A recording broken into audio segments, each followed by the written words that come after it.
The two young women are covered in flowers in a big, flower-filled carriage.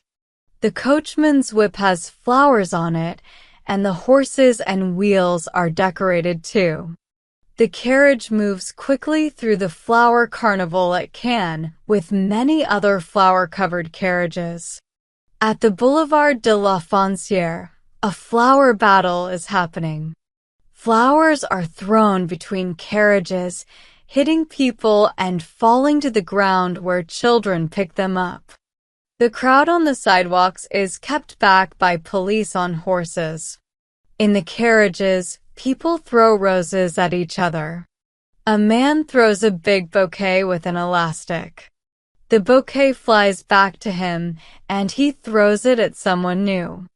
The two young women throw flowers and get many bouquets in return. After an hour, they ask the coachman to drive along the seashore. The sun disappears behind Estoril, showing the dark, rugged mountain against the sunset sky. The clear blue sea, as calm as a pond, stretches out to the horizon, where it mixes with the sky. The ships, anchored in the middle of the bay, look like a group of huge animals still on the water, strange beasts, armored and humpbacked, with their thin masts looking like feathers and with lights that come on when evening comes. The two young women, leaning back under the heavy robes, look out lazily over the blue water. At last, one of them says, "How nice the evenings are. How good everything seems. Don't you think so, Margot?" "Yes, it is good. But there is always something missing." "What is missing?" "I feel perfectly happy. I don't need anything else." "Yes, you do. You are not thinking of it. No matter how happy we are, we always want something more for the heart." The other asked with a smile, "A little love?" "Yes." They stopped talking, their eyes looking at the far horizon. Then the one called Marguerite whispered, "Life without love seems unbearable to me. I need to be loved, even if only by a dog." "But we are all the same, no matter what you say, Simone." "Not at all, my dear. I would rather not be loved at all than be loved by just anyone. Do you think, for instance, that it would be nice to be loved by..." She was thinking of who might love her, looking across the wide landscape. Her eyes, after looking around the horizon, fell on the two bright buttons shining on the back of the coachman's uniform, and she continued, laughing, "By my coachman?" Madame Margot barely smiled and said in a low voice, "I assure you that it is very funny to be loved by a servant. It has happened to me 2 or 3 times. They roll their eyes in such a funny way, it's enough to make you die laughing. Naturally, the more in love they are, the more strict you must be with them, and then, someday, for some reason, you dismiss them because, if anyone noticed it, you would look so silly." Madame Simone was listening, staring straight ahead. Then she said, "No, I'm afraid that my footman's love would not satisfy me. Tell me how you noticed that they loved you." "I noticed it the same way I do with other men when they act stupid. The others don't seem stupid to me when they love me. They are silly, my dear, unable to talk, to answer, to understand anything." "But how did you feel when you were loved by a servant? Were you moved, flattered?" "Moved? No. Flattered? Yes, a little. One is always flattered to be loved by a man, no matter who he is." "Oh, Margot." "Yes, indeed, my dear. For example, I will tell you a strange story that happened to me. You will see how curious and complicated our feelings are in such cases.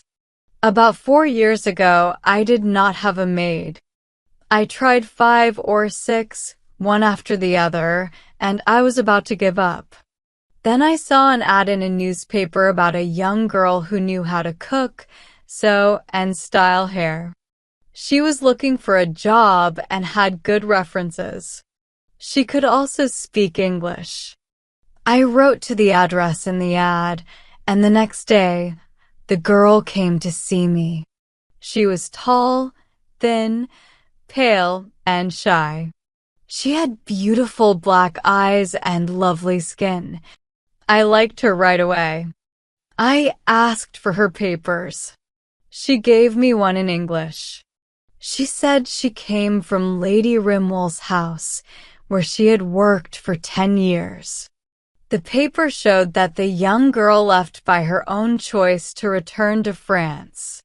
The only thing they didn't like about her was a little French flirting.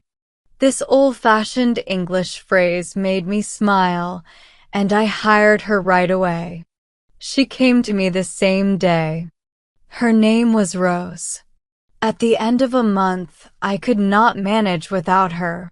She was amazing, a treasure, a real find. She could style my hair very well, better than most hairdressers, and she could even make my dresses. I was amazed at her skills. I had never been helped in this way before. She dressed me quickly and with a very light touch. I never felt her fingers on my skin, and nothing bothers me more than a servant's hand touching me. I soon became very lazy. It was so nice to be dressed from head to toe, and from underwear to gloves, by this tall, shy girl, always blushing a little and never saying a word. After my bath, she would rub and massage me while I napped a little on my couch. I almost saw her more as a friend than a servant. One morning, the janitor asked to speak to me in a secretive way. I was surprised and told him to come in. He was a good, loyal man, an old soldier, one of my husband's former helpers. He seemed to be embarrassed by what he had to say to me. Finally, he managed to mumble, "Madam, the chief of police is downstairs." I asked quickly, "What does he want?" "He wants to search the house." Of course, the police are useful, but I don't like them. I do not think it is a noble job. I answered, angry and upset. "Why this search? For what reason?" "He will not come in." The janitor continued. "He says there is a criminal hidden in the house." This time I was scared, so I told him to bring the inspector to me. I wanted to understand. The inspector was a polite man with a medal from the Legion of Honor.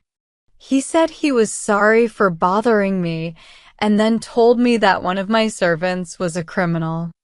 I was shocked. I said I could vouch for every servant in the house and started to name them. The janitor, Pierre Corton, an old soldier. It's not him.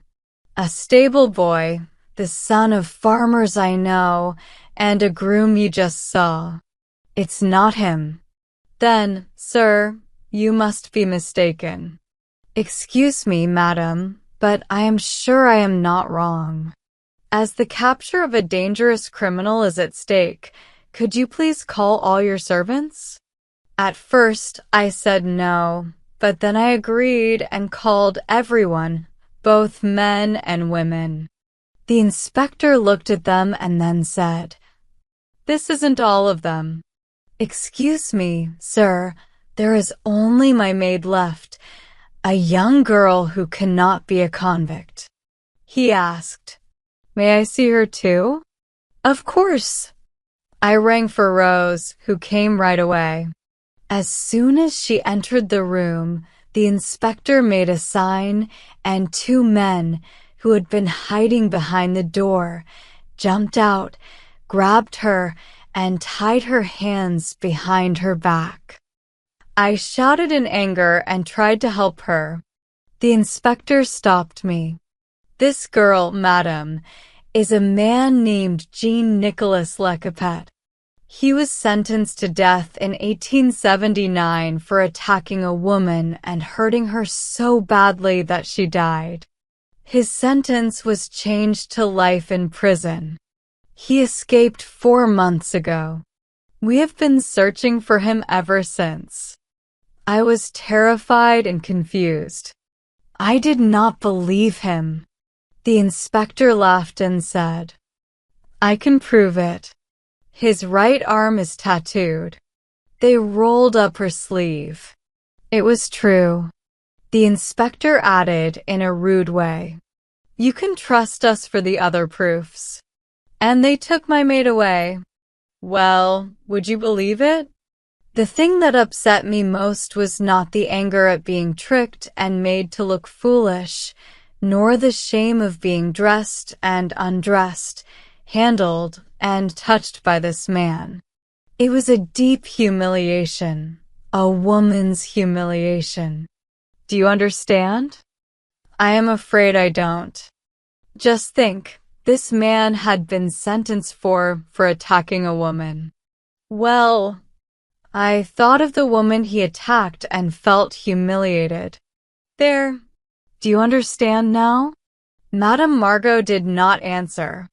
She was looking straight ahead, her eyes fixed on the 2 shiny buttons on the coachman's uniform, with that mysterious smile women sometimes have.